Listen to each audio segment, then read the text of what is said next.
Mr. Speaker, we approach a new crop season with family farms remaining the backbone of our province. Family farms are also large businesses concerned with biosecurity on their farming operations. Absolutely. Their fundamental property rights and easement negotiations must be respected.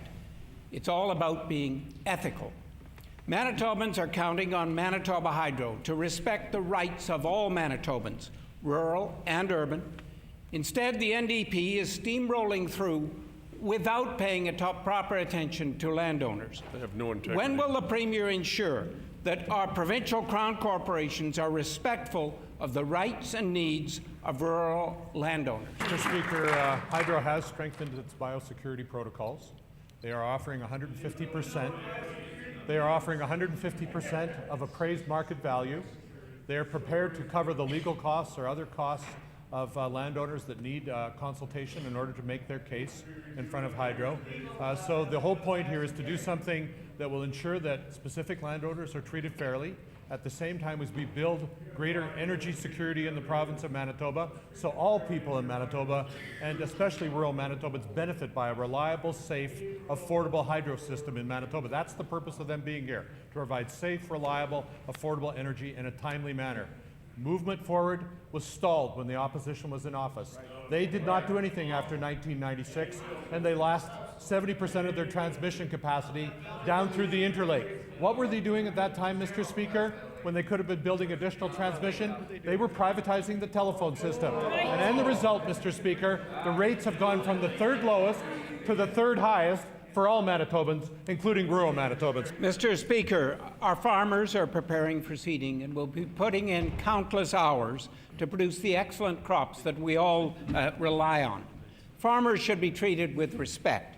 While Manitoba Hydro has a code of ethics that specifically addresses how Hydro employees should deal with public officials, there is no specific section for negotiations with landowners fairly, with respect, and with sensitivity to biosecurity issues, like preventing the spread of clubroot and other crop diseases.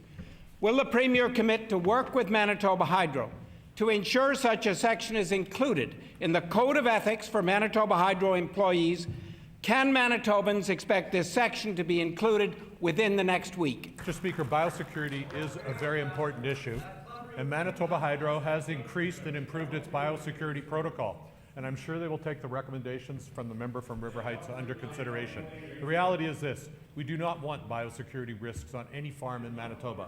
We know that. When we saw the recent outbreak of disease in the hog industry, our people were on it immediately, Mr. Speaker, and they are working on that very assiduously, Mr. Speaker. So we will work with all producers and Manitoba Hydro to ensure the biosecurity protocols are in place. That is fundamentally important to the security of our system. And I can tell you this, Mr. Speaker, the Minister of Agriculture has very significant resources in his budget for biosecurity, tracing products, making sure there are safe products on the land, because the reputation of our products is among the best in the world, and we intend to keep it that way, Mr. Speaker. Mr. Speaker, last week the Auditor General raised a number of concerns about the ethical environment within the Premier's government. One-third of government employees said they were aware of ethical misconduct and fraudulent activity within their workplace. Look at the leaders. The government's Procurement Administration Manual has a chapter entitled Ethics in Procurement, but the chapter, as the auditor reports, is empty. Like them. What is the Premier doing to address the government's lack of ethics and also address the ethics of Manitoba's Crown Corporation? Mr. Speaker, one of the things we discovered when we came to office is there was no code of ethics nor guidelines for ethics in the provincial government. That has now been put in place. That has now been put in place with the leadership of the Civil Service Commission. Another piece of legislation that was completely absent in Manitoba was whistleblower legislation. We have now brought in whistleblower legislation, which the members opposite resisted every step of the way. And in addition, we've had for many years now, Mr. Speaker, an ombudsman in Manitoba. So, when you have ethics in terms of guidelines, when you have a whistleblower legislation, and you have an ombudsman, you have some of the institutional requirements necessary. But even more important is to train public servants to act ethically. And that is part of what we do in the Civil Service Commission. We have training for all new employees, and that training can be strengthened. And we look forward to strengthening those resources, because I can tell you, Manitoba civil servants offer good value to the people of Manitoba. They provide very good services to the people of Manitoba, and they know that they can even do better, and we will work with them to do that, Mr. Speaker.